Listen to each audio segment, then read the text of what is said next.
Então, bom dia a todos, sejam bem-vindos, graça e paz. Hoje vamos finalizar o Desejar a Todas as Nações. Desde já eu quero agradecer a Deus, né, por nos iluminar, porque as boas ideias não são nossas, é o Espírito Santo que nos ilumina. E estarmos nesses meses trabalhando este livro, né? Quem não acompanhou, vá lá no nosso canal, intercessão.aspar, e procure lá a série Conhecer Jesus é Tudo, e está todos lá os conteúdos, né, deste livro, de forma bem resumida e objetiva também, e agradável. Você vai aprender muito com este livro. Ele me marcou muito. E sábado, dia 24, irmãos, agora é a nossa vigília de encerramento geral, né? Geral. E como é que vai funcionar a vigília? Vamos falar de Jesus, né? E vamos também dar oportunidade para os irmãos falarem sobre os capítulos que marcaram vocês. Por exemplo, o capítulo que me marcou foi o capítulo marcou muito, foi Jesus com a mulher samaritana, né? Lá é um encontro no Poço de Jacó. E eu tirei muitas... O batismo dele também me marcou, que teve umas coisas ali que o desejado ele esmiuça, né? Esmiuça direitinho os capítulos. Então você, qual foi o capítulo que marcou? O que foi que você sentiu? O que foi que mudou na tua vida? Então é importante vocês relatarem isso, tá bom? Aí eu vou ver que vocês estão prestando atenção e tudo que estudamos aqui está sendo trabalhado dentro de vocês. Esse que é o objetivo, né? Tudo que ouvimos aqui tem que ser trabalhado no nosso coração para uma reforma, né? Para a honra e glória de Deus. Então, sem mais delongas, nós vamos iniciar aqui. E hoje é o capítulo... Nós vamos trabalhar o capítulo 84, 85 e 86 para fechar a leitura do livro. E o capítulo 84 fala sobre Paz seja convosco, né? Baseado em Lucas 24 e João 20, capítulo 20, tá? Então, nós vimos no estudo passado que Jesus teve um encontro com os irmãos que iam para Emaús, não é isso? Para Emaús. E teve aquele diálogo e tudo. E o que aconteceu? Fechou o capítulo, eles voltando para Jerusalém, né? Correndo à noite, já pensou à noite? Na escuridão, sem lanterna, né? Sem uma vela, sem iluminação nenhuma. Foi o Espírito Santo que guiou eles, né, até Jerusalém. Porque lá não tinha iluminação como a gente tem hoje, não. Uma lâmpadazinha aqui, uma lâmpadazinha ali, não. Lá era um breu total. Então diz aqui que os discípulos que estavam a caminho para Emaús chegam a Jerusalém. Chegam a Jerusalém à noite e vão ao cenáculo onde Jesus passara as primeiras horas da última noite. Então, o último encontro que Jesus teve com eles voltaram para aquele lugar e ficaram lá escondidinho ali, né, apreensivos. E aí ele bateu na porta, teve que se identificar, e eles abriram a porta, eles entraram todo eufórico, todo feliz, e falaram, né, falaram para eles que tinham visto Jesus. Só que interessante que a inspiração fala que eles entraram, mas Jesus entrou com eles também invisível. Jesus entrou com eles, Jesus estava invisível. E eles ali, eufóricos e tudo, né? E falando, quando eles viram uma pessoa no meio deles, um estranho, né? No meio deles. E quando eles viram quem era? Jesus, né? Então Jesus ressuscitou. E só que no meio deles, né, ainda tinha aquela incredulidade no coração. Os discípulos ali, que chegaram de Emaús felizes, falando, Jesus ressuscitou, nós conversamos com ele, teve muita... Mas uns ali acreditaram e uns ainda ficaram incrédulos, né? Aí foi quando, neste momento, Jesus apareceu, né? Estava ali despercebido, apareceu e falou para eles, paz seja convosco, paz seja convosco. Eles ficaram atemorizados. Jesus se mostrará a eles e pediu para eles não ficarem com medo, né? Não ficarem com medo. Por isso que ele falou, Pai seja convosco. Jesus está sempre pronto a comunicar paz às almas, carregada de dúvidas e temores. Fica conosco, ele diz. Eis que estou à porta e bato. Se alguém ouvir a minha voz e abrir a porta, entrarei em sua casa e cearei com ele e ele comigo. Está lá em Apocalipse 3:20. Opa. Quando Jesus se encontrou com os discípulos, relembrou-lhe as palavras que ele dissera antes da sua morte, de que se deviam cumprir todas as coisas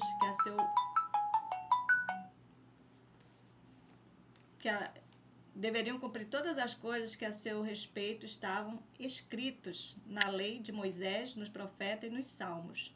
E os discípulos, em seu nome, se pregasse o arrependimento e a remissão dos pecados em todas as nações, começando por Jerusalém, porque eram testemunhas desta coisa. Então, Jesus falou para eles que tinha que acontecer assim, porque estava escrito que devia acontecer assim, então tinha que ser cumprido o que Deus determinou. E que eles eram testemunhas oculares e eles deviam falar, né, esta mensagem de arrependimento, né, e de vida também, né, de vida, porque eles presenciaram ali todo o processo de Jesus. Isso. Irmãos, é interessante, né? Todas essas experiências que os discípulos passaram, que também é a nossa experiência hoje. Nós somos testemunhas oculares de tudo que está acontecendo. Nós somos pessoas que temos esse conhecimento porque Cristo nos mostra, nos dá esse entendimento. Então a gente não pode ficar no nosso mundinho, na nossa vidinha acomodada. Nós precisamos proclamar essas verdades. Precisamos, né, falar às pessoas: Jesus está voltando, se prepare, né, esse mundo vai realmente acabar. E o que a gente tem que focar e orar pelas pessoas é que elas tenham amor por Jesus. Esse é o X das nossas orações. A gente às vezes pede assim: Senhor, traz meu filho para a igreja. Senhor, traz minha família para a igreja. Jesus traz. Mas por que eles não fincam os seus pezinhos na fé? Porque o coração não está trabalhado, o coração não entendeu. E aí que a gente, por isso, irmãos, a gente tem que ter o discernimento, né? Espiritual, colírio espiritual, que ontem também foi falado sobre isso, né? Que o discípulo estava ali com Cristo, na mesa, comendo, lá os discípulos de Emaús, e eles não tinham percebido que Cristo estava com eles. Né? Não tinha percebido. Então a gente precisa do colírio espiritual nas nossas orações também. O Senhor me mostra como eu devo orar pelos meus filhos, pelo próximo que eu quero que sejam salvos, né? Então a gente tem que orar, irmãos, para que Deus quebrante os corações e que eles tenham amor por Jesus. Porque eles tendo amor por Jesus, não vai ser difícil reformar a alimentação, nem reformar vestuário, nem santificar o sábado, nem fazer a obra. Não vai ser difícil. Vai ser por amor mesmo. Nós sabemos que as coisas de Deus é amor. Você tem que ter amor. Você não tem que ter dinheiro, você tem que ter amor. Você tem que ter amor. E tudo, inclusive, estava conversando, né, com os conhecidos, e aí, um conhecido não, um rapaz que ele veio montar os guarda-roupa aqui em casa, e ele falou de uma igreja, que essa igreja, não sei qual é essa igreja, essa denominação, que todos os cargos são remunerados. Todos os cargos são remunerados, entendeu? A zeladoria, os músicos, o diácono, tudo. Aí a minha nora disse assim: dona Alexandra, olha essa igreja, tudo não é por amor. Eu disse: as coisas de Deus são por amor. Desse jeito fica fácil, né? Fica muito fácil fazer as coisas, fica fácil a igreja ser ativa, fica fácil. Então tudo é por amor, é voluntário também. É voluntário. Então a gente precisa orar dessa maneira. Jesus, ensine eles a te amarem, né? De todo o coração. Então, os discípulos eles começaram a perceber a natureza e a extensão de sua obra. Eles ficaram: nossa, que responsabilidade, né? E Jesus nos deu agora. Deviam proclamar ao mundo as maravilhosas verdades que Cristo lhes confiara. E havendo dito isto, assoprou sobre ele e disse-lhe: recebeu o Espírito Santo. Então, naquele momento, eles receberam uma porção do Espírito Santo, né? Espírito Santo. O Espírito Santo ele não se manifestará ainda plenamente, pois Cristo ainda não fora glorificado, mas o Espírito foi agora dado para um fim especial. Cristo lhe confiou um santíssimo legado e desejava impressioná-los com o fato de que sem o Espírito Santo não se podia realizar esta obra. Então foi dada uma porção do Espírito Santo para eles, para que eles entendessem, né, aquele momento em que Cristo estava com eles. No primeiro encontro que Jesus teve com os discípulos, Tomé não estava presente. A tristeza e a incredulidade lhe habitavam o coração. Então, por que Tomé citou aquelas palavras? Ah, não, eu não acredito, só se eu colocar lá o meu dedo, né? Falou, se eu não ver os sinais dos cravos em suas mãos e não meter o dedo, já pensou? Não meter o dedo no lugar dos cravos, né? E meter a minha mão também no seu lado, já pensou? No seu lado. De maneira nenhuma eu crerei. Tomé falou, né? Está lá em João 20, verso 25. E aí, nesse momento, né? Jesus estava lá e chamou ele. Chamou Tomé. E diz a expressão que Tomé, ele amava Jesus ardentemente, mas permitiu que o ciúme e incredulidade tornassem lhe habitasse na mente e no coração. Por quê? Porque quando Jesus apareceu para o discípulo, ele não estava presente. Ele não estava presente, né? E ele ficou enciumado. Poxa, ele apareceu para ele, não apareceu para mim. Não apareceu para mim. E aí ficou no coração dele esse ciúme e a incredulidade. Gente, isso aqui é muito importante. Isso aqui é muito... Cada pontinho do estudo, a gente tem que analisar e trazer para nós. Que às vezes a gente se sente assim, que nem Tomé, ciumento. Ah, porque o irmão falou passou perto de mim e falou com a irmã e não falou comigo. A irmã falou e não falou comigo. Ah, o pastor chamou fulano, mas não me chamou. Ah, irmã, entenderam? Sentimento de Tomé. Assim que Tomé sentiu e falou, foi até uma coisa assim, né? Inconveniente. Ah, vou ter que colocar o dedo. Não, só vou acreditar se eu colocar o dedo lá no cravo de Jesus, na mão dele. Meio estranho isso, né? Mas Jesus falou a Tomé, põe aqui.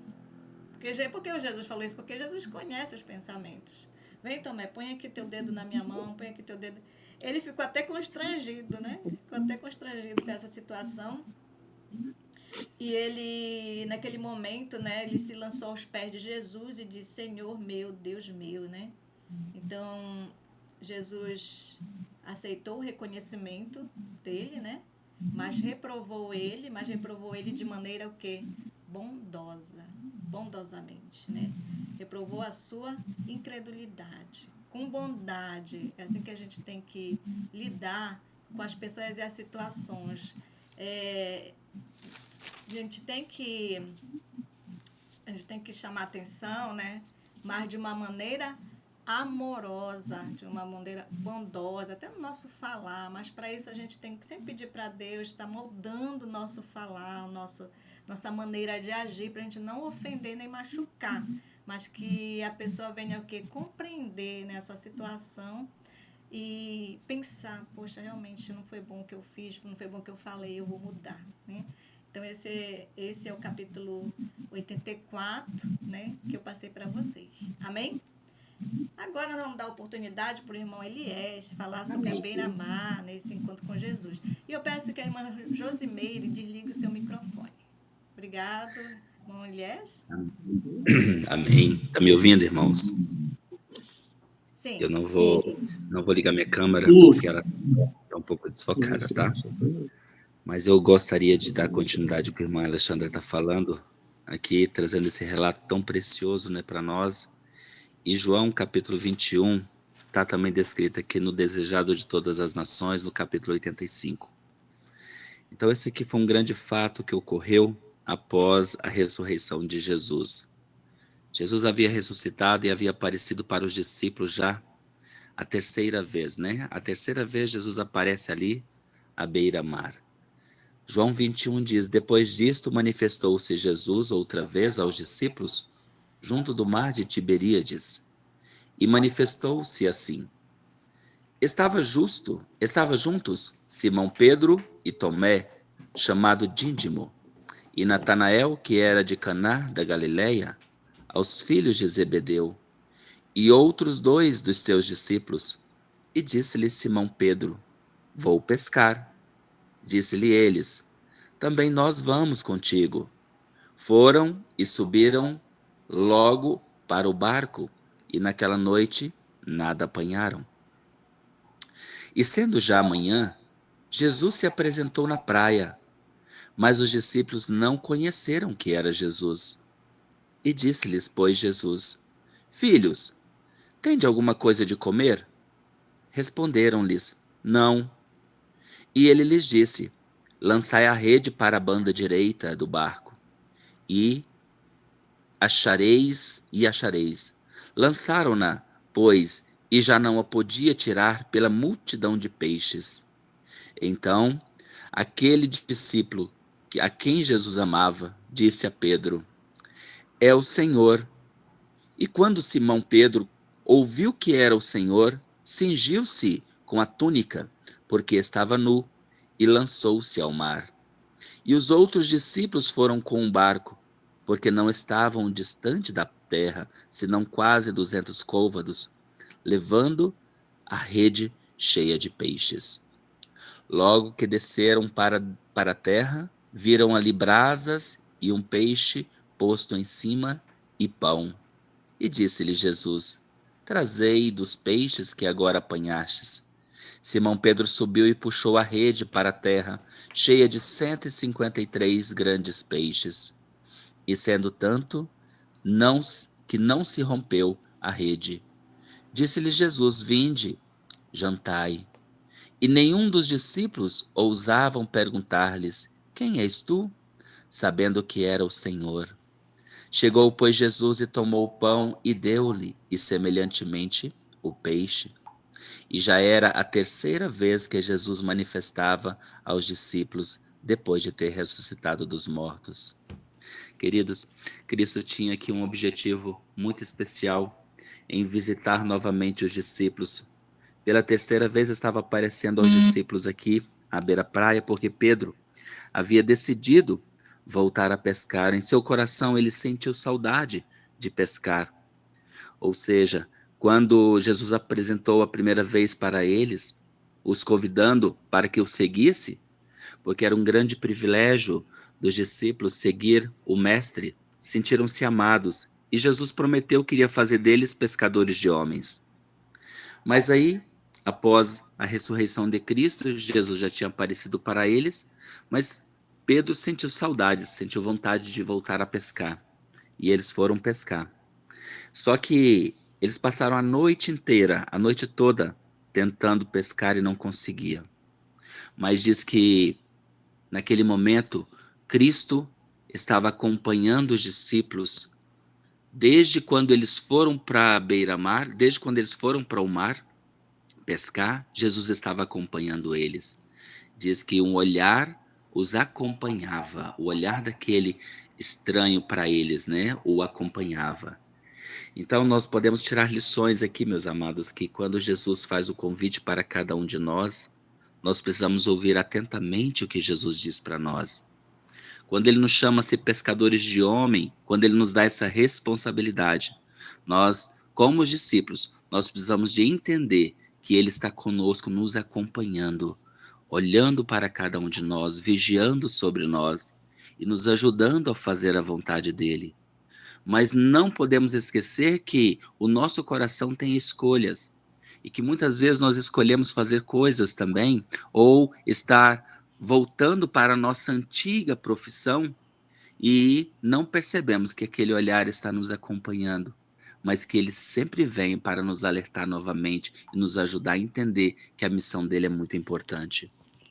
Aqui diz assim: o desejado de todas as nações diz que recordavam vividamente a cena junto ao mar, quando Jesus lhes ordenaram que o seguissem. Lembraram-se de como, ao seu mando, se havia feito ao mar alto e lançado a rede, e a pescar e a, pes, a pesca foi tão abundante que encheram a ponto de romper-se. Então Jesus os convidaram a deixar o barco de pesca e lhes prometeram torná-los pescadores de homem. Foram para trazer-lhes esta cena à lembrança e aprofundar-lhes a impressão que ele tornara a realizar o milagre. Seu ato era uma renovação da comissão confiada aos discípulos. Isto lhes mostrava que a morte do seu mestre não lhes diminuía a obrigação para com a obra que lhes designara. Embora houvesse de ser privados de sua companhia em pessoa e dos meios de subsistência provido por sua antiga ocupação, O Salvador ressuscitado cuidaria deles ainda. Enquanto estivesse fazendo sua obra, ele providenciaria quanto às suas necessidades. Então não podemos temer, irmãos. Enquanto nós estivermos realizando a obra do Senhor, a obra que Jesus designou para cada um de nós como seus filhos, Jesus sempre providencia para nós os meios. Jesus sempre nos providencia o alimento, a roupa, tudo que nós precisamos, tudo que nós necessitamos. Basta nós confiarmos em Cristo. Jesus tinha um desígnio em ordenar-lhes que deitasse a rede do lado direito do barco. Ou seja, eles estavam tentando pescar, mas eles não tinham conseguido a noite toda. Mas quando Jesus vem e ordena para que eles deitem do lado direito, ele diz que daquele lado estava ele na praia.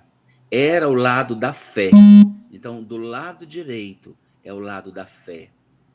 Se trabalhassem em ligação com Jesus, combinando-se o seu divino poder com o esforço humano deles, não deixariam de ter êxito. Agora, Jesus, ao aparecer e apresentar-se na praia, ele tinha outra lição a ensinar ali, ao qual dizia respeito especialmente a Pedro. É interessante, nós podemos ver aqui, antes um pouquinho, quando João diz assim, que eles olharam aquele estranho quando ele pergunta, né, se tinha alguma coisa ali, se ele tinha conseguido pescar. Aí João fala, olha, João reconhece que é Jesus. Então, o discípulo amado, reconhecendo Jesus, ele fala, é o mestre. Quando fala, Pedro se alegrou tanto, mas Pedro se alegrou tanto, que ele pulou imediatamente do barco e saiu nadando, nadou 100 metros, porque eles estavam a uma distância de 100 metros ali da praia. E logo eles se encontraram do lado de Jesus. E agora Jesus tinha uma lição aqui com Pedro. Diz que a negação do Senhor por parte do mesmo era um vergonhoso contraste com sua anterior profissão de lealdade. Ele desonraram a Cristo lá. Lembra que ele desonrou a Jesus, negando Jesus, quando Jesus estava sendo julgado no julgamento de Jesus. E, ele desonrar a Cristo e incorrera na desconfiança dos irmãos. Estes pensava que Pedro não teria permissão de ocupar sua posição anterior entre eles, e ele próprio sentia haver perdido direito ao depósito que lhe fora confiado. Então, antes dele ser chamado a retornar sua obra apostólica, devia dar perante todos eles, irmãos, testemunho de seu arrependimento. Então, quando nós transgredimos, quando nós caímos, quando nós pecamos e arrependemos, Jesus nos coloca na mesma posição. Quando arrependemos de coração, Jesus nos coloca na mesma posição de onde caímos e nos dá novamente a oportunidade de recomeçar. Sem isto, seu pecado, embora dele se houvesse arrependido, poderia destruir-lhe a influência como ministro de Cristo. Então ele precisava agora testemunhar e testificar diante dos outros discípulos que ele havia verdadeiramente se arrependido. Aí se dá uma lição a todos os seguidores de Cristo, né? O evangelho não transige com o mal. Nós precisamos sempre entender isso. Não pode desculpar o pecado. Os pecados secretos devem em segredo ser confessados a Deus. Mas o pecado público requer pública confissão. A vergonha do discípulo de Cristo é lançada sobre Cristo. Faz com que Satanás triunfe e tropecem as almas vacilantes. Dando provas de arrependimento, devem o discípulo remover a injúria, tanto quanto esteja ao seu alcance. Que lição nós podemos aprender disso, né?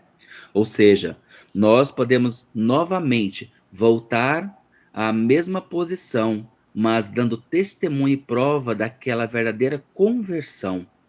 E aqui fala que o pecado que é cometido, particularmente, deve ser confessado diante de Deus apenas.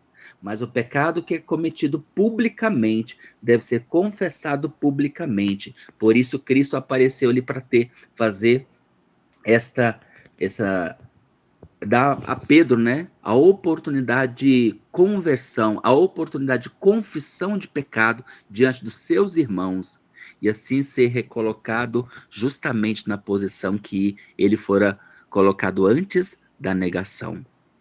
E aqui diz mais, né? Chegou, pois, Jesus, tomou o pão e deu-lo. E já era a terceira vez que Jesus se manifestava aos seus discípulos. Aí, depois de terem jantado, disse Jesus a Simão Pedro: Simão, filho de Jonas, amas-me mais do que estes? E ele respondeu: Sim, Senhor, tu sabes que te amo. Disse-lhes: Apacenta meus cordeiros. Tornou-lhes a dizer a segunda vez: Simão, filho de Jonas, amas-me? Disse-lhes: Sim, Senhor, tu sabes que te amo. Disse-lhes: Apacenta as minhas ovelhas. E disse-lhes a terceira vez: Simão, filho de Jonas, amas-me? Simão então entristeceu por ter dito terceira vez: Amas-me? E disse-lhes: Senhor, tu sabes tudo, tu sabes que eu te amo. Jesus lhes disse: Apacenta as minhas ovelhas. Queridos, Jesus aqui por 3 vezes, ele pergunta para Pedro se ele o amava. Por quê? Porque Pedro 3 vezes negou a Jesus. E era necessário que ele tirasse dele essas afirmações. Primeiro, Jesus agora dá comitiva, comissiona novamente a Pedro para cuidar dos cordeirinhos. Os cordeirinhos, irmãos, são as crianças que estão no meio do povo de Deus. É a comissão que Deus dá para cada um dos seus ministros, cada um dos seus discípulos, para que os mesmos cuide dos cordeirinhos do seu rebanho. Foi a primeira, ou seja, é o chamado que Cristo faz a Pedro, a primeira lição que ele dá para Pedro, ao perguntar se ele amava ele e dá para ele a comissão de cuidar dos cordeirinhos, ou seja, dos pequenininhos, dos pequenos do aprisco dele. E na segunda vez, Deus comissiona ele a cuidar das ovelhas. E tem uma diferença entre cordeirinho e ovelhas. E aí ele fala novamente: cuidai, apacentar as ovelhas do Senhor. Então ele iria à frente também para apacentar o rebanho do Senhor. Mas por que dando essa comissão para ele? Não porque Pedro iria ser o presidente da Conferência Geral, porque nós sabemos que dos discípulos, o presidente da Conferência Geral foi Tiago e não Pedro, né? Mas Pedro tinha comissão aqui diante dos discípulos de reconhecer o que ele havia feito, que era negado a Jesus.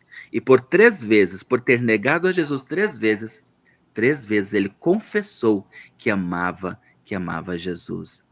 Então, quando Pedro diz, na verdade te digo que, quando era moços, te cingia a ti mesmo. Aliás, perdão, o versículo 17, disse-lhes a terceira vez: Simão, filho de Jonas, amas-me? Simão entristeceu-se por ter dito a terceira vez: Amas-me? Disse: Senhor, tu sabes tudo, tu sabes que eu te amo. Então Jesus agora comissiona: apacenta as minhas ovelhas. Então aqui Deus dá as 3 classes de pessoas para que Pedro pudesse apacentar. Novamente, irmãos, Jesus então comissiona Pedro para fazer o trabalho evangelístico, que era aquela comissão que Jesus havia feito para eles, no chamado deles de ser pescadores, deixar de ser pescadores de peixe para vir ser pescadores de homem. E aí agora Jesus fala sobre a sorte de Pedro. Jesus fala sobre a sorte dele e também fala sobre a sorte de João. Porque Pedro pergunta, né? Quando Jesus fala para Pedro: olha, você que é jovem, você que é moço, você vai para onde você quiser. Mas quando você ficar mais velho, as pessoas vão levar você para onde você não queira ir. Mas ele perguntou: bom, e a sorte de... E falando também sobre Pedro, ele disse sobre a sorte de Pedro, como Pedro iria morrer, né? E depois ele pergunta sobre João, que João recostara a cabeça sobre o peito de Jesus, lá na ceia, e ele queria saber. Aí Jesus falou assim: olha, preocupa-te contigo. Se eu quero que este fica vivo, ele fica até que eu venha. Aí então rolou Ou seja, na conversa, se espalhou dizendo que João iria ficar vivo até Jesus voltar. Aí Jesus falou, não, eu não disse que ele ia ficar vivo, mas eu falo, se eu quero, ele vai ficar vivo, né? Então, dessa forma aqui, Jesus também fala conosco. No desejado, só para nós finalizarmos aqui, para o irmão Edivaldo falar também, aqui diz que 3 vezes negara Pedro abertamente o Senhor, 3 vezes tirou Jesus dele a certeza de seu amor e lealdade, insistindo naquela penetrante pergunta, seta aguda ao seu ferido coração. Jesus revelou perante os discípulos reunidos a profundeza do arrependimento de Pedro e mostrou quão completamente humilhado se achava o discípulo outrora jactancioso. Então aqui agora Pedro estava novamente convertido. Aliás, estava convertido aqui. Então que o Senhor nos abençoe, nos dê a sua graça para que possamos tirar lições maravilhosas desses ensinamentos também de Jesus à beira-mar, convidando os discípulos e nos convidar para um verdadeiro arrependimento diante do nosso Salvador Jesus. Amém. Amém, Amém. prega bem demais. Deus seja louvado. Parece que está Amém. cantando a Essa música. linda mensagem que eu ouvi. Mensagem Muito bonita. Amém, maravilhosa. irmãos. Por favor, desligue o microfone. E agora nós vamos fechar. Irmã Maria Aparecida desliga o microfone. Irmã Maria Odete também. Obrigada. Vamos continuar e concluir com o irmão Edivaldo falando sobre o Ide e Ensinai. Bom dia, meus irmãos. A graça e a paz do nosso Senhor Jesus. Esse Ide e Ensinai aqui, né? Jesus está nos comissionando também, né? Como comissionou os discípulos, Ide e Ensinai. Para nós irmos ensinar, nós temos que aprender primeiro. Né? Então, discípulos eram alunos de Jesus. Então, Jesus estava ensinando a eles, e depois que Jesus ensinou eles, aí Jesus comissionou eles a ir e ensinar. Então, nós temos hoje, irmãos, como na Escola de Cristo, que aprender muito de Cristo também, para ensinar, né? Muitas vezes a gente peca, ou então a gente deixa a desejar, porque a gente não ainda aprendeu de Jesus. E nós temos que aprender a cada dia para ensinar. E Jesus diz assim, então, no capítulo 28 de Mateus, versículo 16, diz assim, então os 11 discípulos foram para Galiléia, para o monte que Jesus lhes tinha designado. E quando viram, o adoraram, mas alguns duvidaram. E Jesus veio e lhe falou, dizendo, foi-me dado todo o poder no céu e na terra. Portanto, ide e ensinai a todas as nações, batizando em nome do Pai, do Filho e do Espírito Santo. Olha só, meus irmãos. Como os discípulos iam batizar? Em nome de quem? Em nome do Pai, do Filho e do Espírito Santo. Ali estaria presente as 3 pessoas da Trindade do céu, né? Celestiais. Que poder, né? Essa pessoa ia ser revestida. E nas 3 pessoas, no nome do Pai, do Filho e do Espírito Santo. E assim os discípulos iam ensinar também, através dessas 3 pessoas, aonde os discípulos iam começar esse ministério. Baseado na irmã White, fala também que nós temos que começar o nosso ministério aonde? No lar, na nossa casa, não é? Às vezes a gente nos apressamos, a gente quer logo evangelizar fora, e a gente se esquece do nosso lar. E ali na cidade onde eles se encontravam, diz aqui no Desejado de Todas as Nações, na página 820, diz assim, Cristo ordenou aos discípulos que fizesse a obra que lhes deixara nas mãos. Começando em Jerusalém. Jerusalém fora o cenário de sua pasmosa condescendência para com a raça humana. Lá sofrera ele, sendo rejeitado e condenado. A terra da Judéia era seu berço. Ali, revestido da humanidade, andara com os homens, e poucos havia discernido quão perto o céu chegara da terra. Quando Jesus se achava entre eles, em Jerusalém, devia começar a obra dos discípulos. O próprio terreno em que eles espalhara a semente da verdade devia ser cultivado pelos discípulos, e a semente brotaria, produzindo abundante messe. Então, meus irmãos, às vezes a gente diz assim, mas o pastor está fazendo o trabalho dele, ele está evangelizando, dando curso bíblico, e nós? E se o pastor não vai ficar muito tempo naquela igreja, o pastor não vai ficar muito tempo naquele campo, muito menos obreiro, mas aqui os discípulos tinham que ir aonde Jesus tinha passado. Então Jesus, ele semeou, e os discípulos iam dar cumprimento à obra de semeadura. Eles iam fazer que aquele grão germinasse, aquele grão viesse dar uma planta e frutos também. Essa obra os discípulos tinham que fazer. E essa obra nós temos que fazer também. Onde o pastor passa, a gente vai deixar de mão, vai deixar de lado? Não. Nós temos que ir também visitar aquelas pessoas que onde eles foram evangelizados. Alguns receberam o curso bíblico, né? E a gente tem que visitar. Assim Jesus disse, vocês têm que ir, né? Visitar essas pessoas e falar daquelas pessoas pela qual também muitos me condenaram, muitos me rejeitaram. Mas a semente estava semeada no coração de cada um. E aí nós temos que também fazer essa obra. E aqui, meus irmãos, diz assim, muitos não quiseram ir a Jesus quando estava em pessoa. No capítulo 821 diz assim, desejar todas as nações, embora não quisesse vir a ele para ter vida, se bem que sacerdotes e principais me tivesse feito que lhe aprove, embora me rejeitasse segundo a predição das Escrituras, teriam ainda outra oportunidade de aceitar. Olha só, irmãos. Então Jesus, através dos discípulos, deu outra oportunidade de aceitarem a Cristo. Porque Jesus foi em pessoa, falou para eles a verdade, que ele é a própria verdade em pessoa, e ali eles rejeitaram a Cristo. Então os discípulos foram também ao encontro dessas pessoas, e eles também, muitos não acreditaram, e ali não aceitaram Jesus como seu Salvador. E assim diz mais aqui na página, que a gente tem um tempo curto, queríamos nós ter bastante tempo, né, para esmiuçar isso aqui. E diz aqui, meus irmãos, os primeiros discípulos saíram pregando a palavra, na página 827. Eles velaram a Cristo em sua vida. Diz mais que o derramamento do Espírito nos dias apostólicos foi a chuva temporã, e glorioso foi o resultado.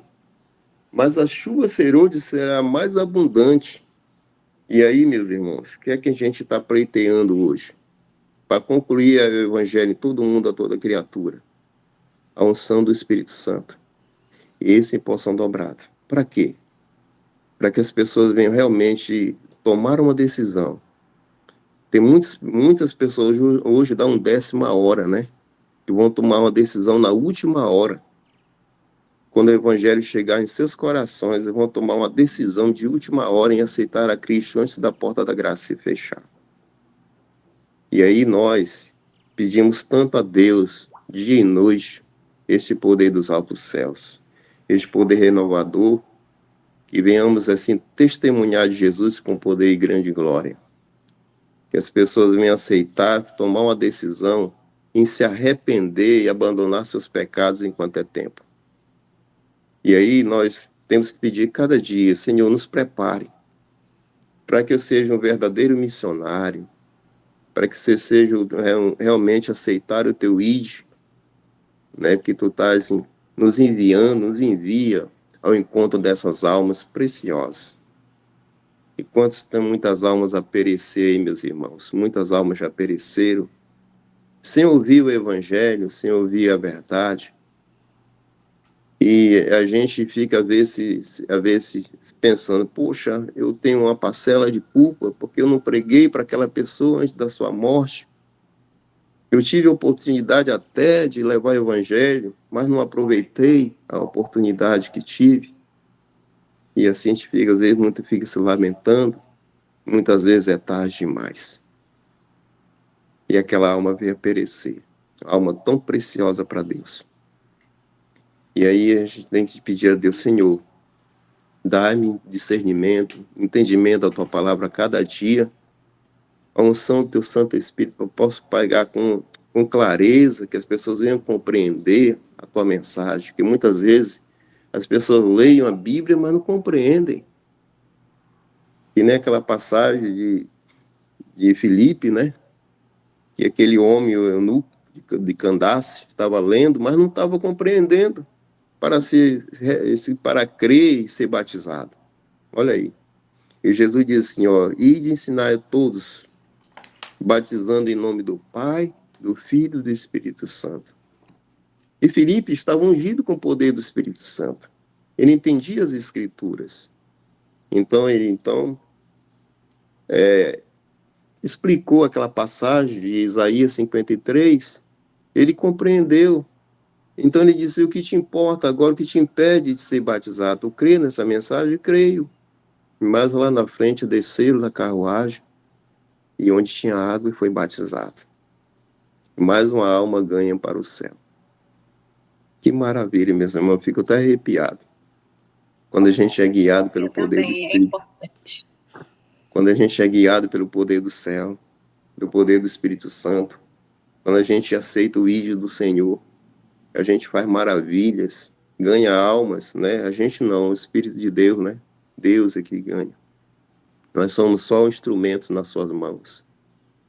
E assim a gente fica pensando, Senhor, e quantas almas vão perecer, porque tu diz assim, muitos serão chamados e poucos escolhidos, mas que eu possa ganhar, que a gente venha, tu possa ganhar muitas almas para o teu reino. Né? Nossos familiares, principalmente, nossos irmãos da fé, que uma vez abraçaram essa fé e deixaram, estão se arrastando. E que dê forças, nos dê ânimo a cada dia para que a gente venha realmente aceitar o ídolo do Senhor.